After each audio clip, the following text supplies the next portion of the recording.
Welcome back to another edition of Composer Talks with White Bear PR. My name is Chandler Poling, and today I've got a very exciting new guest, Jongnic Bontemps. Welcome, Jongnic. Hey, how you doing there, Chandler? Now, how many people have butchered your name? I want to hear some examples of how Jongnic Bontemps could be mispronounced. Well, you know what? My mother was all focused on the French J's. So the actual pronunciation is Jongnic Bontemps. So it's not the YJ, but the Je French J, so Jongnic Bontemps. And usually what happens when people see my name on a piece of paper, they get this like quizzical look on their face. And then I just say, that's me. That's just me. And then they ask me how to pronounce it. And I'm like, okay. But it's been this way my entire life. I've gotten Jongnic, which is a nice one. Yeah, that's always Jongnic, which is also interesting. The last name Bontemps or Bontempo, gotten that one too. So, you know, it's just part of the life. But you know what, the funny thing is Christopher Young, when he was my teacher at USC, went around the room asking folks about names, right? Because I was one of his students. And he's like, what's your name? Jongnic Bontempo or something like that. I said, Jongnic Bontemps. He said, you know what? You're going to make it in this business because you have an interesting name. And so I'm holding on to that promise. Right, yeah, exactly. Now, what's the name you give at Starbucks? Oh, just JB. JB. JB. Well, that's how a lot of people know you, of course, JB. That is correct. That is correct. I decided to go by JB, keep it simple. And then I think as people get to know me, they want to use my real name. And they always, so, you know, it's kind of like, as we get to know each other, we sort of graduate to the Jongnic Bontemps. I see. Well, for those of you who don't know, JB has scored dozens of features, documentaries, shorts, video games, and all different types of genres. Some of his recent projects include the documentary series Murder to Mercy, or the documentary film, sorry, Murder to Mercy, the Cyntoia Brown story on Netflix. And of course, the Tribeca Film Festival favorite, United Skates, which I love. Now, what was it about Murder to Mercy that intrigued you and made you want to tell Cyntoia Brown's story? So it was funny. It's actually related to United Skates because a couple years ago at the TV Academy, when they announced the new documentary music category, they had a concert. And the concert featured several documentary scores, and United Skates was one of them. So I had a chance to perform the score to the live audience for the TV Academy, and I was able to conduct, you know, my pieces, and it was done to picture. So it was a wonderful night, great experience. And the producer, director, and associate producer for Murder to Mercy were in the audience. And they told me that after my segment was done, they looked at each other and they said, this is the guy we need to hire for our project. That's incredible. So I was, you know, flabbergasted when they approached me and told me that, and extremely honored because, you know, with Cyntoia Brown and her story of really being thrown away at 15 years old, 15 years ago, and her journey of being in prison and all of the fighting that she did to get out of that situation, and then finally getting the attention of people like Rihanna or the Kardashians to really launch a public campaign. So it really is a, you know, a wonderful story of how we can really change how we think about incarcerating our children, and how we really need to look at each story individually and understand the circumstances that were there. So it was really an honor for me to be part of that storytelling and really hopefully move the conversation forward with how we view criminal justice, you know, in this country, and to really try and bring more empathy to that system. Absolutely. And in a previous conversation, you mentioned that the score, you tried to build a sense of instability in the music. And so can you explain how that reasoning came about and how you're able to accomplish this in the film? Sure thing. So when Cyntoia was first arrested, you know, at 15 years old, she'd come from a very unstable environment, and the documentary goes into her past and the generational abuse that she was a product of. So she was already in a very unstable environment. And then when she was really just picked up and thrown into this new situation where she was uh, arrested and then charged and tried as an adult at 15 years old, obviously that's got to be disorienting for anyone. So one of the concepts for the music was I wanted to figure out how we could continue to add tension, how we could continue to help tell the story and push it forward, but at the same time, make it very unstable, because I wanted the audience to be part of this very unstable and unsettling journey that she was on. The other thing that's also important to remember is that people know the story and they know how it ends, that she gets out and that she now is starting a new chapter in her life. But to really pull people into the story, the music had to have a momentum to it and had to have this forward propulsion that really sort of took you along this ride. But again, I had to make sure that along the way, we were adding these layers of instability. So with the string orchestra that we were able to pull together for the documentary, I pretty much focused on the propulsion coming from the mid and the upper strings, so to speak, and giving a lot of sort of ostinatos there. Mm-hmm. But all of the instability came from the lower strings, because a lot of times in music, obviously, we look at the stability of, you know, the lower strings giving us, you know, the root notes, or really the foundation of the harmony. So I took all that away and used more sort of short notes for the bass, but then also used syncopated rhythms and off-kilter rhythms. So this way it kind of felt like you were never had any sort of stable footing as far as the music was concerned. Wow, that's incredible to think about that. Of course, yeah, because the bass notes are the foundation of the, you know, musical staff, so to speak. So if you're taking those away, you know, people are going to trip all over themselves. That was the point. And that was the point. Also doing some sort of mixed meter, like going back and forth between 5/8 and 6/8 in certain cues.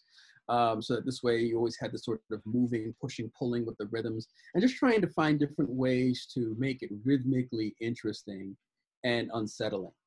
Because at the same time, especially with the documentary, there's just so much information being told. And you got to and the music can't get in the way of any of the information. So I really decided to try and do that in the lower register, so it's really out of the vocal ranges, and at the same time do it in a way where at least it was more sort of these pointed things that were happening, and try and judge that in between as best I can when important pieces of information were happening. Very cool. Now, do you find it important to grasp and understand the relationships of the people in Cyntoia's life when scoring for this documentary? Oh yeah, absolutely. I mean, at the heart of it, it is a story about really her mom's, right, believing in her and really trying to provide a way out, so to speak. So in the documentary, Cyntoia, we see Cyntoia's moms. There's her adoptive mother, and there's her biological mother. And her biological mother is obviously reunited with her as part of her ordeal. Mm-hmm. And, you know, we get to know basically her adoptive mother as well, and that relationship, you know, between them. And it was important, again, to establish a connective tissue musically for especially her adoptive mother that poured so much into her. And then also when you learn about her birth mother and the abuse that her birth mother went through and the conditions that Cyntoia was brought into this world, you also have to make sure that we had a certain level of empathy for her as well. So there is this series of cues that I wrote that I call like the moms, that have the moms theme. And they are sort of softer in nature in that they are sort of more elongated and longer chords, but I still wanted to make sure that we had that rhythm moving forward. And a lot of that actually comes in piano ostinatos. So for them, mm-hmm. they actually end up having more of a piano sound to them, just because it really was more of an evocative and connective and softer sound for me, but still had to provide that form of momentum and propulsion. So a lot of it has to do with these piano ostinatos that are moving forward, but, you know, again, trying to really bring that connective tissue to the mothers. Now, you only used organic instruments in this score, and I was curious if you could just tell me about that choice, like why that choice, and do you find that organic instruments provide more sympathy in viewers maybe than electronic instruments? Well, that's definitely true, because one of the great things about my job is that I get a chance to work with these musicians who have spent so much of their lives studying their instruments and really understanding how to pull so much emotion right out of what they do. So having the opportunity to work with them, and I love to conduct as well, the orchestra or whatever group I'm with. So having a chance to really sort of work with them in this music making process is really always a pleasure. And it really elevates, the music to a whole different level. It's funny, Dan Berman, our director, he, every single time I try to put a cue in there that had sort of violins in it, he would always sort of irk away. It's like, you know what, I don't think I really like the violins as much. And the editor said, Dan, you just don't like violins at all. And I was like, okay, Dan, you got to trust me. When we get the real violins in there, it's going to be a totally different feel because they will pour so much more emotion and connective tissue into the music that, whatever's feeling off-putting to you now is going to be gone. So we were blessed able to do a session at Capitol Records. And, at the end of it, the director had tears in his eyes. He's like, you were right. He's like, you spoiled me for life. I always now have to have a live orchestra and real players. Said, so now you're like my drug pusher because you gave me a taste of the real deal, and now I always have to have it. So, that was just a case in point right there of the difference between having the synthetic versus the live, and really being able to imbue that level of emotion when you have real people playing real instruments. Absolutely. And you're doing good work by convincing that director to use live musicians from now on. Absolutely. It's all just part of our community, We can't do this alone. So I really want to try and support our community as much as I possibly can, support our community in LA as much as I possibly can. So, I'm going to keep trying to fight the good fight. Well, speaking of community, you are a member of the Composers Diversity Collective, and I was wondering if you could just tell us a little bit about that organization and its mission. Sure thing. So the Composers Diversity Collective, we are here to, I guess, let Holly know that we are here. That composers of color, composers from different ethnic backgrounds, from different walks of life, that we are here and we are ready to bring our voices to your projects. So our group was founded on trying to give us visibility, community, and education.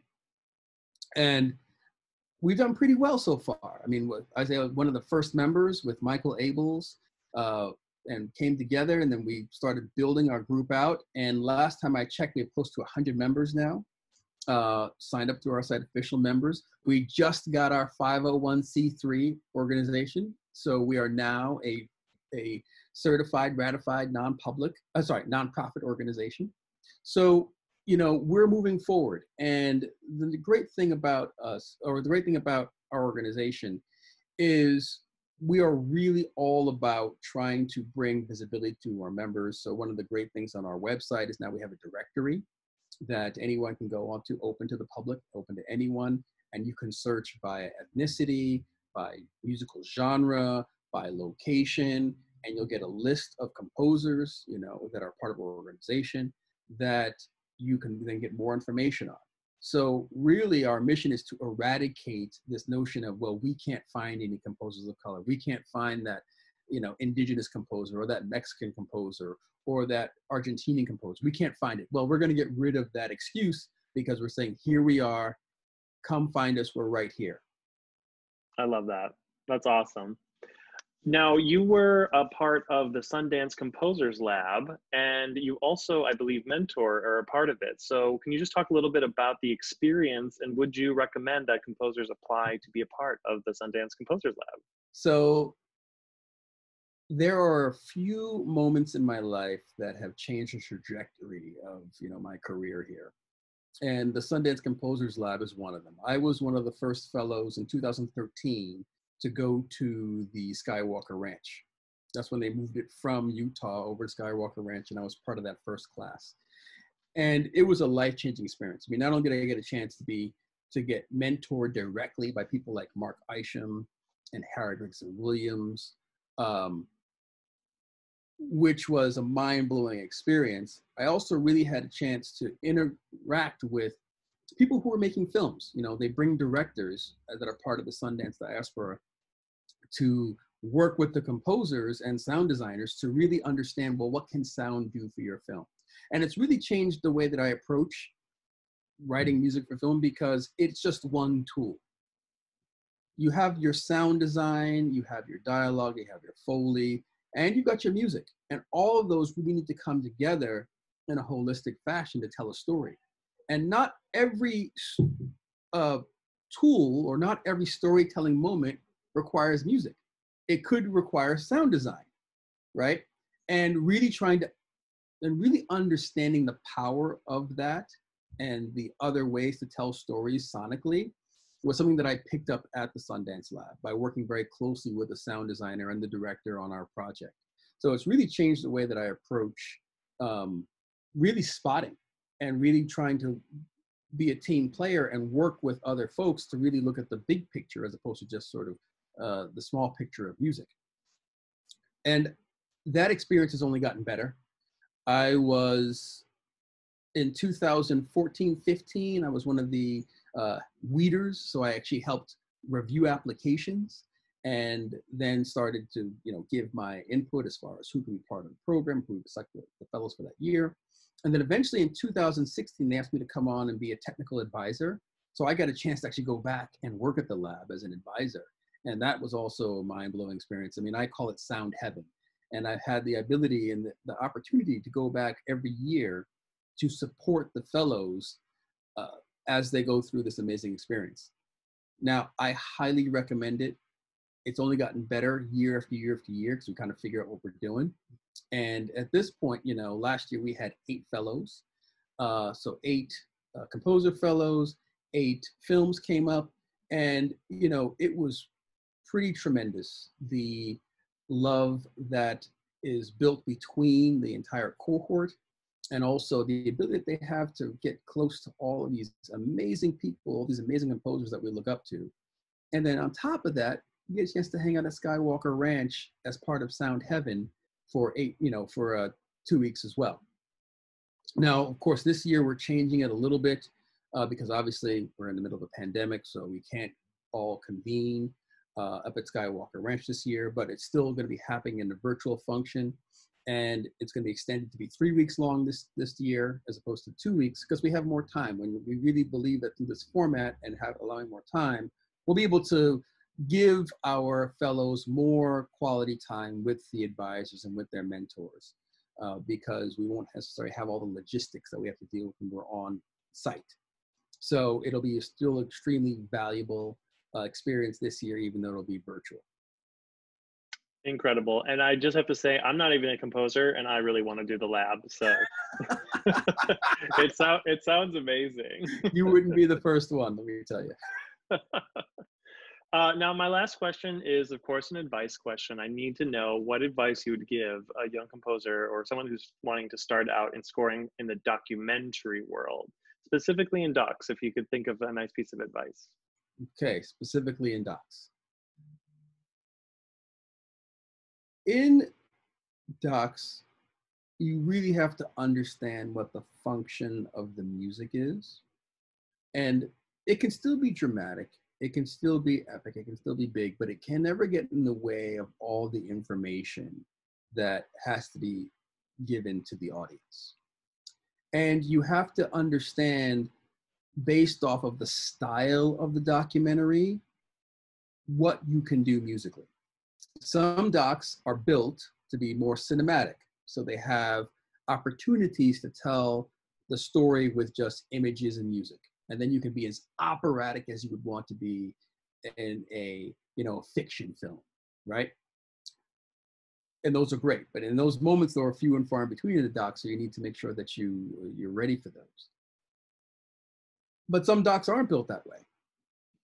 With Murder to Mercy, the doc was 1 hour and 40 minutes long, and we had about 1 hour and 35 of music in it. And it was still nonstop talking. every scene there was someone giving some information because we had to compact 15 years of a journey in an hour and 40-minute doc. So there's not a lot of time to tell the story with just music and pictures. So even though the music had to be propulsive and it had to give this energy, it still had to sit in the background, and it had to work in a way technically so that it didn't interfere with the information that was being put forth. So distilling all that down into a piece of advice, docs are very similar to, you know, dialogues in fiction, except there's a lot more of it. And we need to make sure that the music is always there to support it and never get in the way of the information that's being put forth. And hopefully you will have a moment or two in the documentary where the music can soar, but if it's not there, you got to keep it constrained in a way that it's supporting and never leading and never overshadowing or overtaking what the information you're going to be giving forth in the doc. Awesome. Well, thank you so much for the great conversation, JB. I really appreciate it. Murder to Mercy, the Cyntoia Brown story, is now streaming on Netflix. And if you haven't seen it yet, United States, it's on HBO. Thank you again so much. And for those of you who are interested, please check out our other stories and conversations on Composer Talks for Web PR on our YouTube channel. Take care. All right. Well, thank you, Chandler, for the opportunity. Really appreciate it.